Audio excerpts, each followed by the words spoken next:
اس وقت ان کو پوچھا ہی نہ جائے، ان کو ٹائم ہی نہ دیا جائے، ان پر پیسے ہی نہ خرچ کیے جائیں، ان کی خدمت ہی نہ کی جائے، ان کو اگنور کیا جائے، تو یہ ایک غیر دانش مندانہ اقدام ہے۔ تو اس لیے موضوع تو بہت ہے، ساری زندگی ہی ہماری اسلام نے ایسے پیارے طریقے سے بیان کی ہے کہ ہمیں وہ سیکھتے رہنا چاہیے کہ زندگی گزارنے کا ڈھنگ کیا ہے۔ جٹکا سسٹم، دیکھا دیکھی، بس یہ سمجھ لینا کہ جو میں کر رہا ہوں بس یہی ٹھیک ہے، یہی آئیڈیل ہے، ایسا نہیں ہے۔ قرآن و حدیث میں کیا بیان کیا گیا ہے، وہ اگر علم ہمیں حاصل ہو جائے تو ہماری زندگی اچھے طریقے سے گزر سکتی ہے۔ تو اللہ رب العزت نے قرآن مجید میں کئی مقامات پر والدین کی اہمیت کو بیان کیا ہے۔ والدین کے ادب کرنے کو اللہ نے بیان کیا ہے کہ ان کا ادب کرو، ان کا شکر ادا کرو، ان کی تعظیم کرو۔ جہاں اللہ نے اپنی عبادت کا حکم دیا ہے، عبادت کا حکم کتنا اہم ہے، تو اس کے ساتھ بالکل ملا کر جو حکم دیا ہوگا وہ بھی تو اہم ہی ہوگا نا۔ کوئی اور بات کیے بغیر ساتھ ہی اللہ فرما دیتا ہے کہ اپنے والدین کا ان کے ساتھ حسن سلوک سے پیش آؤ۔ اس کا مطلب وہ بھی اتنے ہی جو ہے وہ درجے کا حکم ہے کہ جس پر عمل کرنا ضروری ہے۔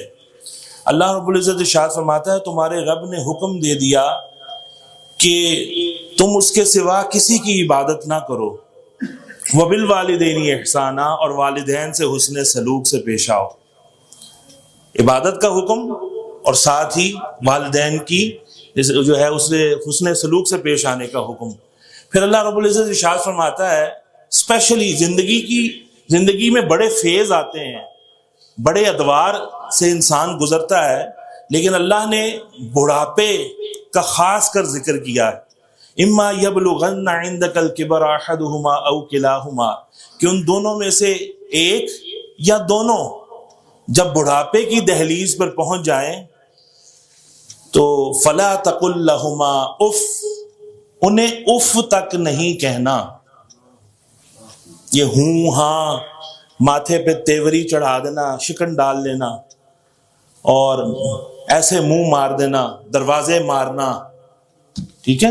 نوجوان جب آ جاتے ہیں ٹین ایج میں تو پھر اس طرح کے بڑے موڈ دکھاتے ہیں، کہتے ہیں ان کے ہارمونل چینجز ہیں۔ بھائی ہارمونل تو ہیں، اسلام چینجز یا ایمان چینجز تو نہیں ہے، اس میں تو تغیر نہیں آنا چاہیے۔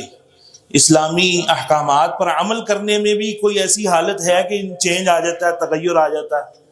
جب اسلام کی تعلیم ہوگی، قرآن کی یا دین کے احکام کا علم ہوگا، تو جوانی ہو، نو عمری ہو، لڑکپن ہو، غصہ ہو، امن کی حالت ہو، جب اللہ کا خوف پیش نظر ہو، آخرت کی جواب دہی پیش نظر ہو، رسول اللہ صلی اللہ علیہ وسلم کی اتباع کرنا، ان کے اسوہ کے مطابق زندگی گزارنا پیش نظر ہو، تو پھر کوئی چیز جو ہے وہ اثر نہیں ڈال سکتی کہ وہ شریعت سے ہٹا دے کہ بھئی یہ فیز تھا اس لیے شریعت پر عمل نہیں ہوا اور ماں باپ کو برا بھلا کہہ دیا ہے یا موڈ دکھا دیا ہے یا سر مارا ہے یا ہوں ہاں کیا ہے۔ اللہ فرماتا ہے لا تقل لہما اف، اف تک نہیں کہنا۔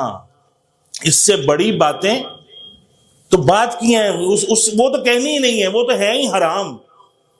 لیکن سب سے ہلکی بات جو ناپسندیدگی ظاہر کرنے کے لیے بندہ کہہ سکتا ہے، کہتا اف، ہائے ہائے، یہ کیا، یہ مطلب اس سے ملتے جلتے جو بھی الفاظ ہیں جس سے ان کو تکلیف پہنچ سکتی ہے، اللہ کا حکم ہے یہ نہیں کہنا۔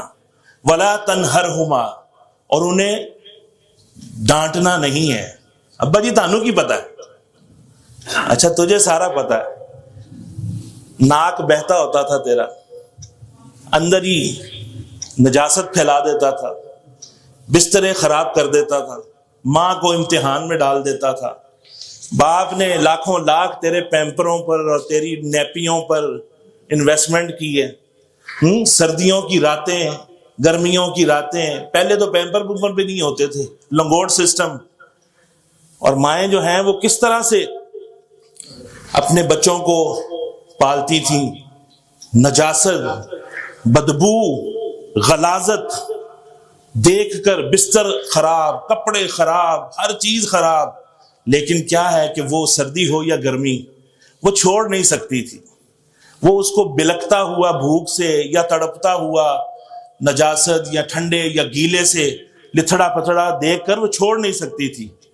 تو اپنی جوانی داؤ پہ لگا کر قربان کر کے، باپ نے نہیں دیکھا کہ سردی ہے کہ گرمی ہے، شام ہو گئی ہے کہ رات ہو گئی ہے، تھکا ہوا ہوں یا درد ہے یا تکلیف ہے، وہ محنت کرتا رہا اور اپنے بچوں کے لیے کماتا رہا، اس لیے کہ یہ کل کو کھڑے ہوں گے اور چار بندوں میں یا رشتہ داروں میں کھڑے ہو کے مجھے کہیں گے ابا جی تانوں کی پتہ ہے، ماما آپ کو نہیں پتا، بابا آپ کو نہیں پتا. تو اللہ فرماتا ہے ان کو جھڑکنا نہیں ہے، ان کو جھڑکنا نہیں ہے. وَقُلْ امر کا صیغہ ہے، اور ان سے کیسے بات کرنی ہے؟ لَهُمَا قُلْ لَهُمَا قَوْلًا كَرِيمًا، ان سے کرم والے انداز میں بات کرنی ہے، نرم انداز میں بات کرنی ہے، نرم لہجے میں بات کرنی ہے. وَخْفِضْ لَهُمَا جَنَاحَ الذُّلِّ مِنَ الرَّحْمَةِ، بلکہ ان کے لیے رحمت کے بازو بچھا دینے ہیں، رحمت کے بازو. اور کیا کہتے رہنا ہے؟ وَقُلْ رَبِّ ارْحَمْهُمَا، کہ اے میرے رب ان دونوں پر رحم فرما، کما ربیانی صغیرا، جس طرح جب میں چھوٹا تھا اور رحم کا مستحق تھا اور یہ دونوں میرے پر رحم کرتے رہے، میرے ناز اٹھاتے رہے، میری تکلیفوں میں میرے ساتھ راتوں کو جاگتے رہے، سب کچھ اپنا داؤ پہ لگا کر یہ مجھے پروان چڑھاتے رہے. اے اللہ ان پر بھی رحم فرما. آج ان پر بڑھاپا آ گیا ہے، ان پر تکلیف آ گئی ہے، ان کی یاداشت آج کمزور ہو گئی ہے، یہ بات کر کے بھول جاتے ہیں، بار بار ایک بات ریپیٹ کرتے ہیں. اے اللہ جس طرح بچپن میں بار بار میں باتیں ریپیٹ کرتا تھا اور یہ میرے منہ پہ تھپڑ نہیں مارتے تھے، بار بار میری بات کا جواب دیتے تھے، اے اللہ آج مجھے بھی ان کا بار بار بولنا ناگوار نہ گزرے. رحمت کے بازو بچھا دو. بار بار 70 دفعہ بھی وہ بات کریں کوئی بات نہیں، سن لو. اکتا جاتا بندہ، یہ بات تو کتنی دفعہ کی ہے، آپس میں بیٹھ کے ابا جی رہے مسئلہ ہے، مائی، اب کئی لوگ مائی بابے پہ آ جاتے ہیں، کوئی لوگ جو ہیں وہ اور الفاظ اختیار کرنا شروع کر دیتے ہیں. تو عزیزان محترم، ماں باپ جتنے مرضی بوڑھے ہو جائیں وہ ماں باپ ہی رہتے ہیں اور ان کا حق تو ادا ہو ہی نہیں سکتا ہے. تو اللہ رب العالمین نے کتنا یعنی کہ لمبا، یہ 3-4 سطروں پہ یہ آیت ہے اور اس میں اللہ رب العالمین نے پوری ان کی بڑھاپے کی حالت کو بیان کیا ہے کہ جتنا بھی ان کی خدمت میں مبالغہ کیا جائے، جتنی نرم سے نرم ان کے ساتھ گفتگو کی جا سکتی ہے کی جائے، تو ان کے احسان کا بدلہ نہیں چکایا جا سکتا. اس آیہ کریمہ سے کچھ احکام نکلتے ہیں کہ ماں باپ کو ایک تو نام لے کر نہ پکارا جائے.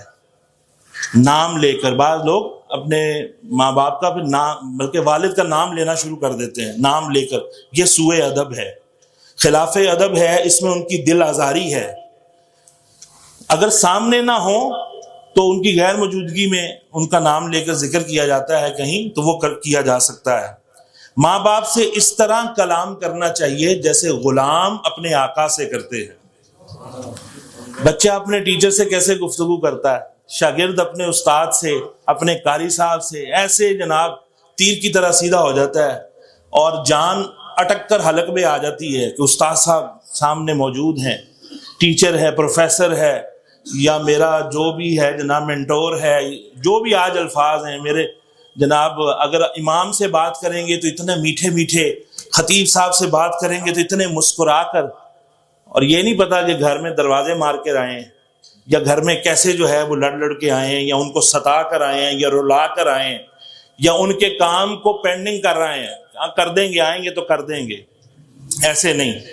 فرمایا کہ ان کے لیے رحمت اور مغفرت کی دعا کرتے رہنا ہے، بھولنا نہیں ہے کبھی. اور بلکہ وہ دنیا سے چلے بھی جائیں تو ان کے لیے دعائے مغفرت کرتے رہنا ہے. ایک اور مقام پر بھی اللہ نے اسی طرح کی ملتے جلتے الفاظ، وَإِذْ أَخَذْنَا مِيثَاقَ بَنِي إِسْرَائِيلَ لَا تَعْبُدُونَ إِلَّا اللَّهَ وَبِالْوَالِدَيْنِ إِحْسَانًا، اور جب ہم نے وعدہ لیا بنی اسرائیل سے اس بات کا کہ لا تعبدون الا اللہ، اللہ کے سوا کسی کی عبادت نہیں کرنی، اور وہاں بھی ساتھ ہی اللہ نے حکم کیا ارشاد فرمایا وبالوالدین احسانا، اور والدین کے ساتھ احسان سے پیش آنا ہے، حسن سلوک سے پیش آنا ہے، یہ اللہ کا حکم ہے۔ تو کوئی ایسی بات نہ کی جائے والدین کے ساتھ، کوئی ایسا ایکٹ نہ کیا جائے، کوئی ایسا اشارہ، کوئی ایسی حرکت ان کے سامنے نہ کی جائے کہ ان کو ناگوار گزرے، یہ حرام ہے۔ یہ کیا ہے؟ حرام ہے۔ اور فرمایا کہ اپنے بدن اور مال کے ذریعے سے جتنی بھی ان کی خدمت کی جا سکتی ہے اس میں دریغ نہیں کرنا چاہیے۔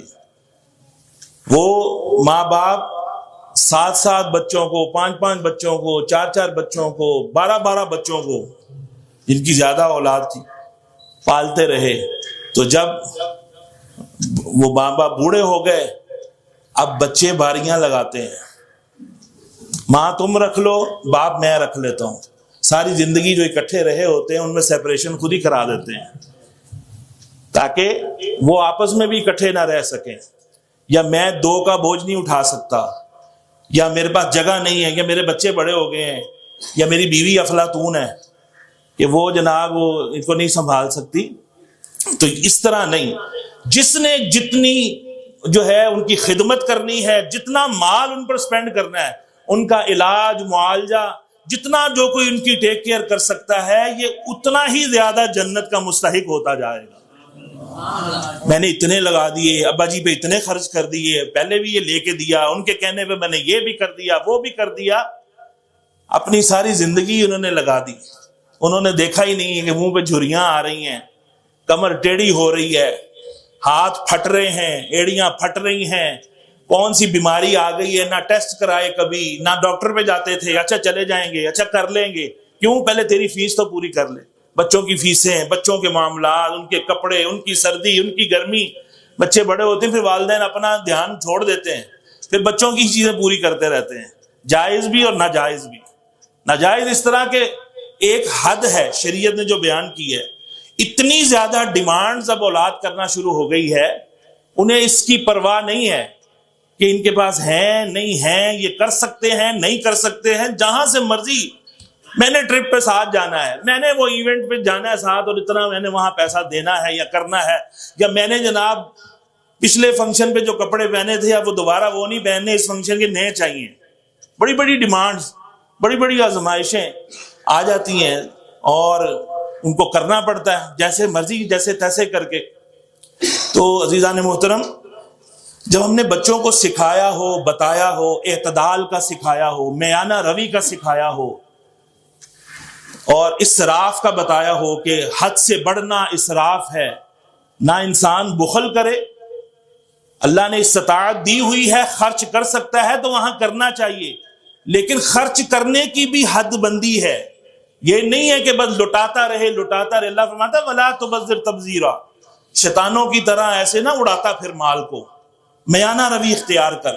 جو قناعت اختیار کرتا ہے وہ تونگر ہو جاتا ہے، وہ کبھی مفلس نہیں ہوتا، کبھی نادار نہیں ہوتا، اس کی جیب بھری رہتی ہے۔ پہ کہتا فالتو، یہ نفلی عبادات سنتیں یہ فالتو ہیں، معاذ اللہ، فالتو چیز تو پھینکنے کے قابل ہوتی ہے، تو فالتو نہیں، یہ ایڈیشنل اضافی نیکیاں جو ہے یہ تب انسان کرے جب واجبات اپنے پورے کر رہا ہو، فرائض اپنے پورے کر رہا ہو، سنن پوری کر رہا ہو، اس کے بعد نوافل، مستحبات یا مباح جو کام ہیں اور اچھی نیت سے وہ بھی مستحب بن جاتے ہیں، پھر ان کی باری آتی ہے۔ تو والدین اپنی خدمت کے لیے نوافل چھوڑنے کا حکم دیں تو ان کی خدمت نفل سے مقدم ہے، ان کی خدمت نفل سے مقدم ہے، یہ شرعی حکم میں آپ کو بیان کر رہا ہوں۔ البتہ واجبات یا فرائض یہ والدین کے حکم سے ترک نہیں کیے جا سکتے، ان کو تقدیم اور تقدم حاصل ہے، کہ یہ نہیں ہے کہ والدین کہیں نماز چھوڑ دو، کئیوں کے والدین کو داڑھی نہیں رکھنے دیتے، کسی کو عالم نہیں بننے دیتے کہ نہیں کیا کرو گے تم تو پھر نوٹ نہیں کماؤ گے اور اتنا جو ہے زندگی لیوش قسم کی لائف نہیں گزار سکو گے۔ نہیں، آپ شریعت کے احکامات کو ملحوظ رکھتے ہوئے آپ اپنی زندگی گزاریں جہاں پر شریعت اور والدین کا حکم ٹکرانے لگے تو فوقیت شریعت کے حکم کو ہوگی. کسی کا بھی حکم، لا طاعت فی معصیت اللہ، کسی کی اطاعت نہیں کی جائے گی جہاں پر اللہ کی نافرمانی ہوتی ہو. حاکم، حکمران اگر ہمیں حکم دیتے ہیں، حکمرانوں کی اطاعت بھی واجب ہے. کن کاموں میں؟ جو شریعت سے نہ ٹکراتے ہوں. اولی الامر ہیں یہ، یا ایھا الذین آمنوا اطیعوا اللہ واطیعوا الرسول واولی الامر منکم. اے ایمان والو، اطاعت کرو اللہ کی، اطاعت کرو رسول اللہ کی صلی اللہ علیہ وسلم. جس طرح اللہ کی اطاعت کرنا، اللہ کے حکموں کو ماننا فرض ہے، اسی طرح رسول اللہ صلی اللہ علیہ وسلم کے حکموں کو ماننا بھی اسی طرح ہی فرض ہے. اللہ نے علیحدہ سے اطاعت کا حکم جو ہے رسول اللہ صلی اللہ علیہ وسلم کے لیے بھی دیا ہے. اور لوگ آج منکرین حدیث بھی ہو رہے ہیں کہ حدیث کی ضرورت نہیں ہے، قرآن ہی کافی ہے. بڑے گمراہ فرقے اہل قرآن کے نام سے ایسے ہوئے اور منکرین حدیث ہو گئے. تو بہرحال تیسری جگہ پر اب اطاعت کا یہاں لفظ نہیں ہے.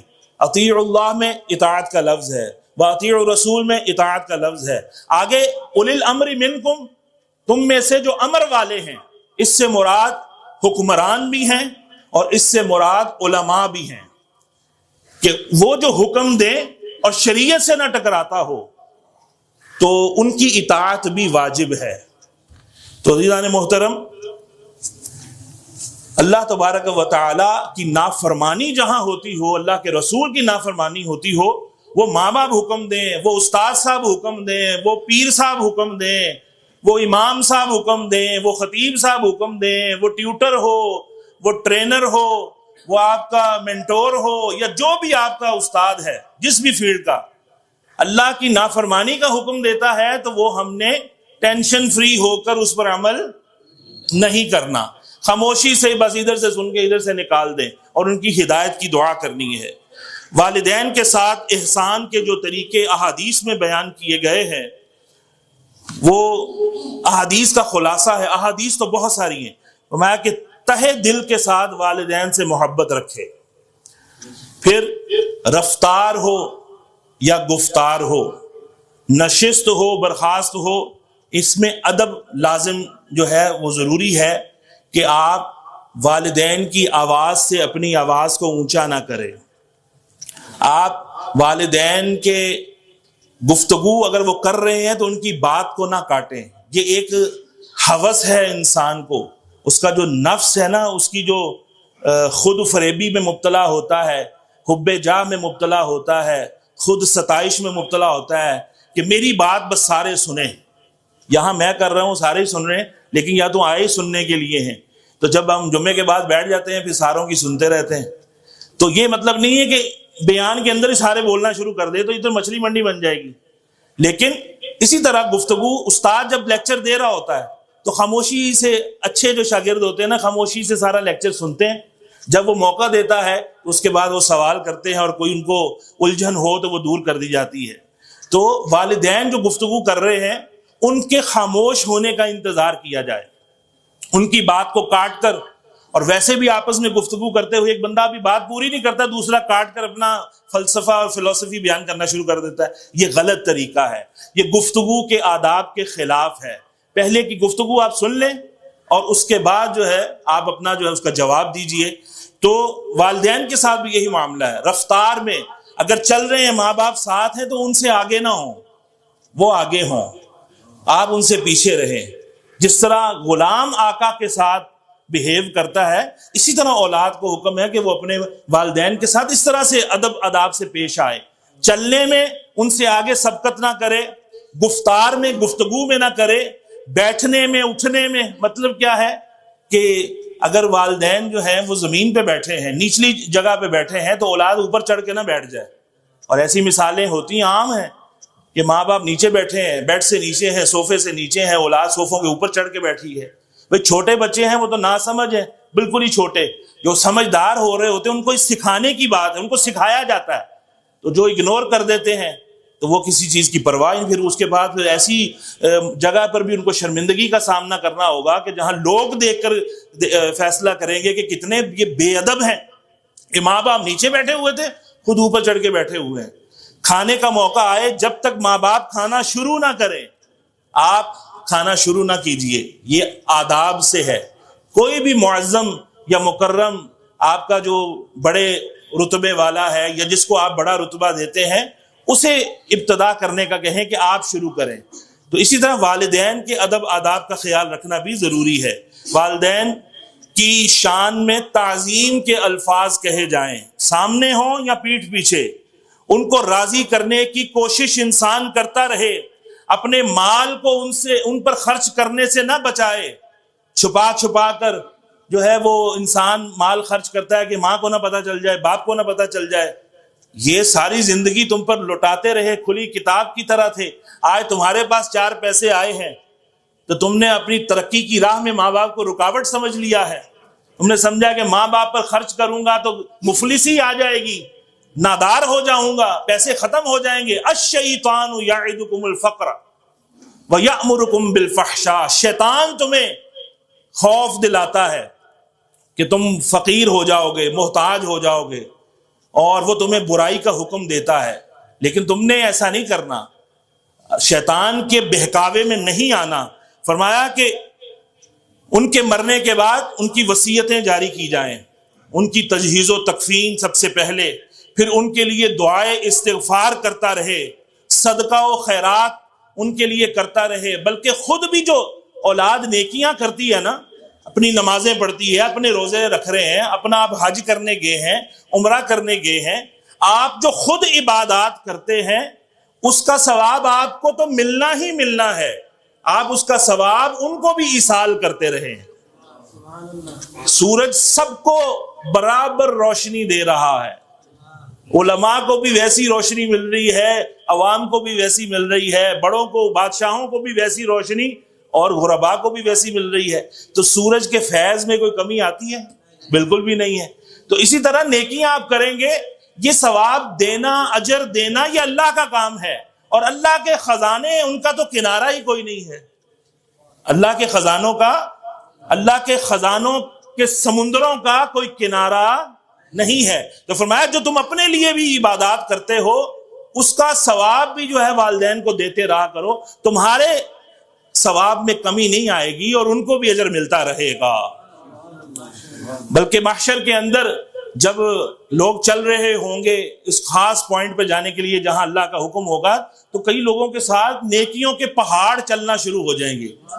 وہ دیکھیں گے کہ ہم تو ایسے کوئی کام کر کے نہیں آئے، دنیا میں ہم نے تو ایسا کچھ کیا ہی نہیں۔ وہ تو ڈر رہے ہوں گے، پتہ نہیں ابھی ہمارا فیصلہ کیا ہونا ہے۔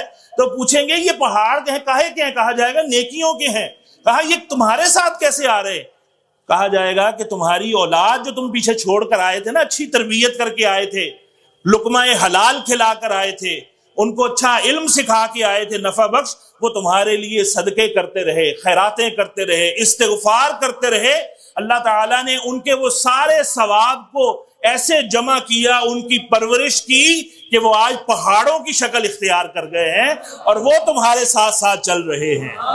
بِاِسْتِغْفَارِ وَلَدِكَ لَكَ، تمہاری اولاد تمہارے لیے جو مغفرت کی دعائیں اللہ سے کرتی رہی ہے، اس کے نتیجے میں اللہ رب العزت نے تمہیں اتنے اجر کے پہاڑ عطا فرمائے ہیں۔ فرمایا کہ ان کے لیے جو ہے وہ ان کی وصیتوں کو پورا کرے، جو دنیا سے چلے جاتے ہیں والدین، ان کی قسموں کو سچا کرے، جمعہ کو ان کی قبر کی زیارت کے لیے جائے، یاسین شریف کی تلاوت کرے۔ اللہ تبارک و تعالی ایسا عمل کرنے والے کو اپنے پاس نیکوکار لکھتا ہے اور اس کی بخشش فرما دیتا ہے۔ تو یہ والدین کے حقوق ہیں، ان کی وصیتوں کو پورا کیا جائے، دنیا میں نصیحتوں کو، جانے کے بعد وصیتوں کو، ان کے رشتہ داروں سے تعلق نہ توڑا جائے اور اچھا سلوک کیا جائے، اور ان کی قبروں کو بھلا نہ دیا جائے۔ پتہ لگے جی قبریں گرے ہوئے ہی یا نام و نشان مٹے ہوئے سال گزر گئے، کوئی آتا ہی نہیں تھا پیچھے، تو قبروں کے اوپر قبریں، قبروں کے اوپر قبریں جو ہیں بنا دی جاتی ہیں۔ تو یہ زیادتی ہے ان کے ساتھ۔ اور سب سے بڑا حق ماں باپ کا کیا ہے کہ جب وہ دنیا سے چلے جائیں، زندگی میں بھی اور اس جانے کے بعد بھی، کہ گناہ کر کے ان کی روحوں کو قبروں میں نہ تڑپایا جائے۔ ماں باپ کے سامنے حدیثوں میں ہے، مجھے پڑھنے کا وقت نہیں، کہ ان کے سامنے اولاد کے اعمال پیش کیے جاتے ہیں۔ اچھے اعمال ہوں وہ خوش ہوتے ہیں، ان کی روح کو ٹھنڈک ملتی ہے۔ برے اعمال ہوں کہ بچے لڑ پڑے ہیں، قطع تعلقیاں کر بیٹھے ہیں، گناہوں میں جو ہے وہ غرق ہو گئے ہیں، تو ان کی روح کو وہاں اذیت پہنچتی ہے۔ تو یہ ظلم نہ کیا جائے اپنے ماں باپ پر، حیات میں ہوں، بچے نشئی ہو گئے، بچے جواری ہو گئے، بچے قاتل بن گئے، تو ماں باپ تو جیتے جی مر جاتے ہیں، تو جب دنیا سے چلے جائیں تب بھی ایسا کوئی کام نہ کیا جائے کہ جس سے ان کی روح کو اذیت پہنچے۔ اللہ تبارک و تعالی ہمیں اپنے ماں باپ کے آداب کا خیال رکھنے کی توفیق عطا فرمائے۔ وآخر دعوایا ان الحمد للہ رب العالمین۔